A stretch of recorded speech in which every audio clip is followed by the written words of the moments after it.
अस्सलाम वालेकुम, मैं मंजर हसन।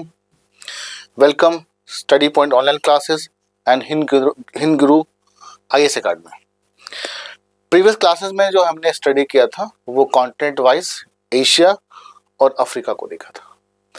हम इस क्लासेस में देखेंगे ऑस्ट्रेलिया एक बड़ा इंपॉर्टेंट कॉन्टिनेंट है और यूपीएससी के प्रीलिम्स के लिए बड़ा ही इंपॉर्टेंट एरिया माना जाता है। और जो कुछ क्वेश्चंस आते हैं उसको हम बड़ा अच्छे से डिस्कस करेंगे एक छोटी सी शॉर्ट वीडियो के अंदर में। ऑस्ट्रेलिया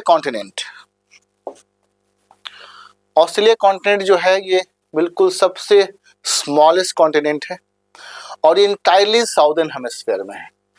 ये कंप्लीटली इंटायरली साउदर्न हेमिस्फीयर में है, इसलिए जो ऑस्ट्रेलिया कॉन्टिनेंट में और डे और नाइट जो है ये नॉर्दर्न हेमिस्फीयर के मुकाबले बिल्कुल अपोजिट होता है।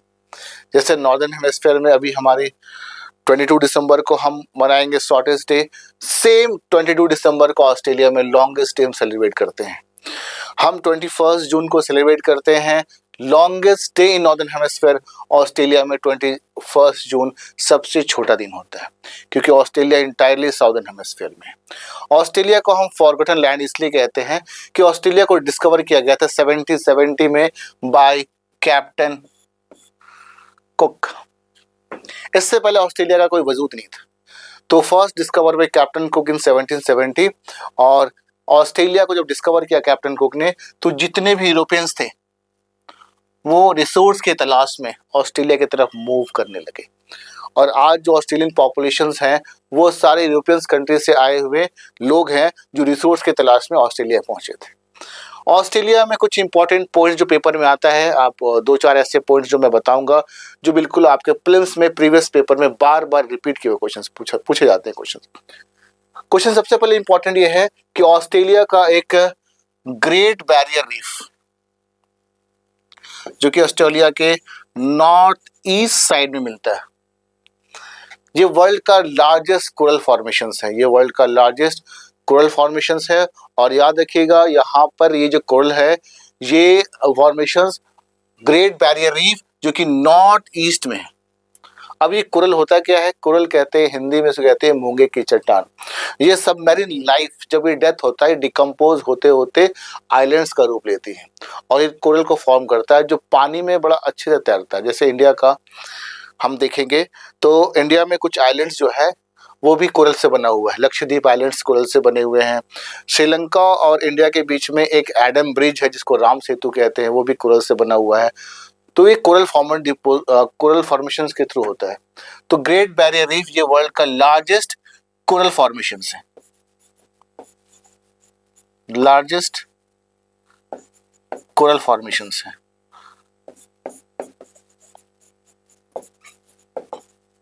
The great barrier reef, the great barrier reefs, the great barrier reef. अब उसके बाद ऑस्ट्रेलिया में सबसे इंपॉर्टेंट ये है कि ऑस्ट्रेलिया वर्ल्ड का सेकेंड लार्जेस्ट डेजर्ट को भी कंटेन करता है। It contain world second largest hot deserts, जिसमें it's include Great Sandy deserts, include Victoria deserts, Gibson deserts, include Great Sandy desert, Gibson deserts, Simpson deserts और Victoria deserts. जितने भी desserts को define करेंगे तो क्वेश्चन पूछता है कि वर्ल्ड का लार्जेस्ट डेजर्ट, तो वर्ल्ड का सबसे बड़ा जो हॉट डेजर्ट है वो आपका सहारा है। लेकिन सेकेंड लार्जेस्ट हॉट डेजर्ट हम मेंशन करते हैं वो है Australian deserts. It include so many deserts. और ऑस्ट्रेलिया इसलिए इंपॉर्टेंट है कि ऑस्ट्रेलिया का जो कंट्री है ये एक बिल्कुल यूनिक एनिमल्स को कंसिडर करता है। कंगारू वर्ल्ड में और कहीं नहीं मिलेगा। कंगारू का जो एनिमल्स है वो प्रेजेंस इज ऑस्ट्रेलिया। अब ये ऑस्ट्रेलिया कुछ इंपॉर्टेंट पॉइंट्स ऑस्ट्रेलिया में याद रखिएगा। ऑस्ट्रेलिया में दो इंपॉर्टेंट रिवर्स है जो पॉपुलर है और क्वेश्चन में पूछा हुआ है, डार्लिंग एंड मर्रे, जिसको लाइफ लाइन कहा गया ऑस्ट्रेलिया का।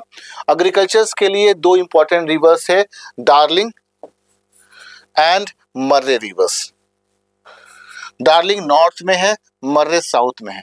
तो दो इंपॉर्टेंट है मर्रे डार्लिंग जो रिवर्स है, ये बड़ा इंपॉर्टेंट रिवर है ऑस्ट्रेलिया के लिए, जो ऑस्ट्रेलिया में वीट और सुगन केन के लिए बहुत इंपॉर्टेंट है। ये दो रिवर जो डार्लिंग और मर्रे है, इससे आज ऑस्ट्रेलिया वर्ल्ड एक लेवल पर शुगर केन और वीट को ये प्रोडक्शन करता है। याद रखिएगा ऑस्ट्रेलिया में कुछ रिसोर्स भी बहुत अच्छे अच्छे रिसोर्स है, जैसे कि कोल, आयरन और बॉक्साइड, यूरेनियम। याद रखिएगा यूरेनियम में ऑस्ट्रेलिया वर्ल्ड में सेकेंड लार्जेस्ट प्रोड्यूसर है, फर्स्ट कनाडा है और सेकेंड ऑस्ट्रेलिया है। गोल्ड का भी अच्छा खासा रिजर्व है और पेट्रोलियम का भी यहाँ अच्छा खासा रिजर्व है।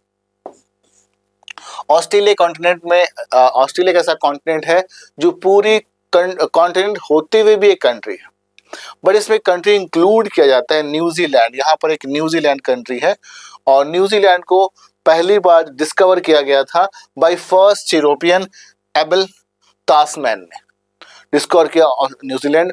और न्यूजीलैंड में इंपॉर्टेंट क्वेश्चन ये है कि न्यूजीलैंड की एक बर्ड है जो नेशनल बर्ड है और ये वर्ल्ड की विंगलेस बर्ड है, इसको बोलते हैं कीवी बर्ड्स।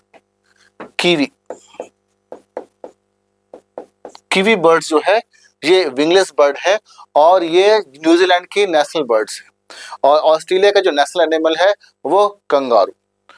और ऑस्ट्रेलिया से याद रखिएगा कि ऑस्ट्रेलिया इंटायरली साउदर्न हेमिस्फीयर में है, इसलिए 21 जून जो है ये ऑस्ट्रेलिया में शॉर्टेस्ट डे होगा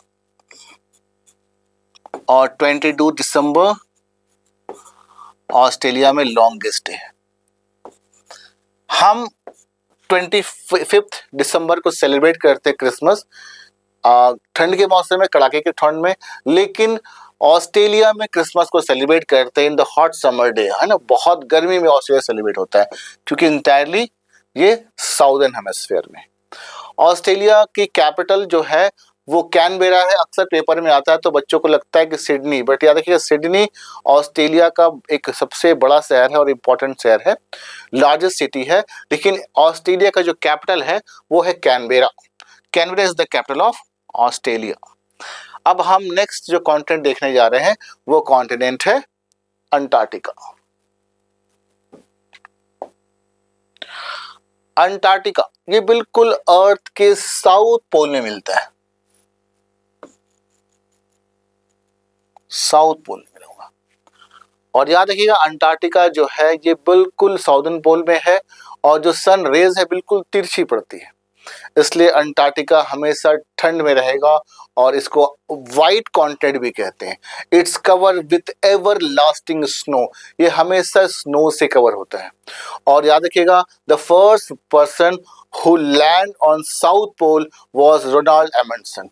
रोनाल्ड एमंडसन पहला पर्सनालिटी था जिसने अपनी पैर को साउथ पोल पे रखा and he was discover 1820 Antarctica continent. 1820 में रोनाल्ड एमंडसन ने अंटार्कटिका कॉन्टिनेंट को डिस्कवर कर लिया, लेकिन अंटार्कटिका कॉन्टिनेंट इतना ठंड है कि यहाँ पे लाइफ पॉसिबल नहीं है।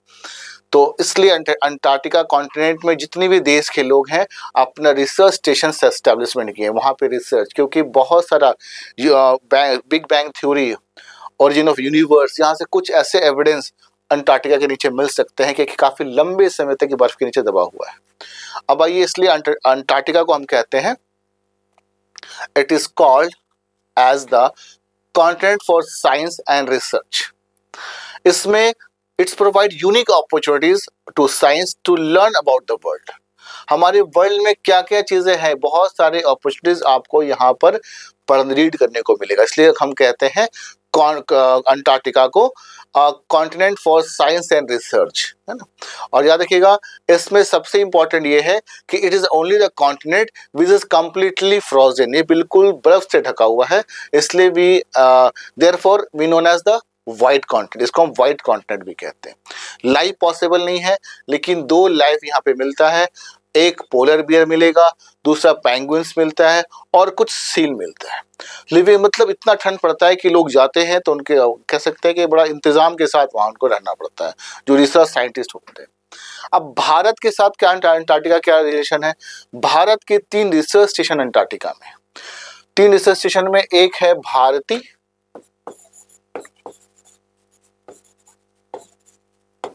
दूसरा है मैत्री, मैत्री और तीसरा है गंगोत्री। भारत के 3 रिसर्च स्टेशन जहां पर भारत भी अपना रिसर्च करता है, भारती, मैत्री और गंगोत्री। ये 3 रिसर्च स्टेशन भारत का है, लेकिन सबसे ज्यादा जो रिसर्च स्टेशन यहाँ पे है वो अमेरिका का है। तो भारत का भी बहुत बड़ा रोल्स है अंटार्कटिका कॉन्टिनेंट के नीचे छुपे हुए खजाने को ढूंढने का। तो याद रखिएगा, ये एक बहुत बड़ा अपॉर्चुनिटी दिखाता है अंटार्कटिका कॉन्टिनेंट, जिससे हम कह सकते हैं कि अर्थ के अंदर, मतलब कि ओरिजिन ऑफ अर्थ की जो ओरिजिन है या बिग बैंग थ्योरीज है, इसके बारे में बहुत सारे साइंटिस्ट को इन्फॉर्मेशन मिल सकता है। और कुछ देश जो है इसमें वो उनकी कोशिश यही होती है कि वहाँ कुछ ऐसे रिसोर्स मिल जाए जो हमारे आगे अर्थ के डेवलपमेंट के लिए फायदा पहुंचा दे। ये एक छोटा सा वीडियो था कंटेंट वाइज। आगे हम इस नेक्स्ट वीडियो में हम आपका बात करेंगे साउथ अमेरिका की बात करेंगे, यूरोपियन कंटेंट की बात करेंगे, और कंटेंट के कंप्लीट होने के बाद फिर हम स्टार्ट करेंगे इंडियन ज्योग्राफी, जिसमें हम बात करेंगे इंडिया फिजिकल फीचर्स का, इंडिया फिजियोग्राफी का, इंडिया के रिवर्स की बात करेंगे, इंडिया के प्लेट्यूज के बाद में करेंगे, हिमालय माउंटेन्स के बात करेंगे। ये एक शॉर्ट वीडियो है ताकि छोटे छोटे इन्फॉर्मेशन आप तक पहुंचाया जाए, ताकि हर कॉम्पिटिटिव एग्जाम के लिए आप तैयार हो सके। ठीक है, बहुत बहुत शुक्रिया आपका। अस्सलाम वालेकुम।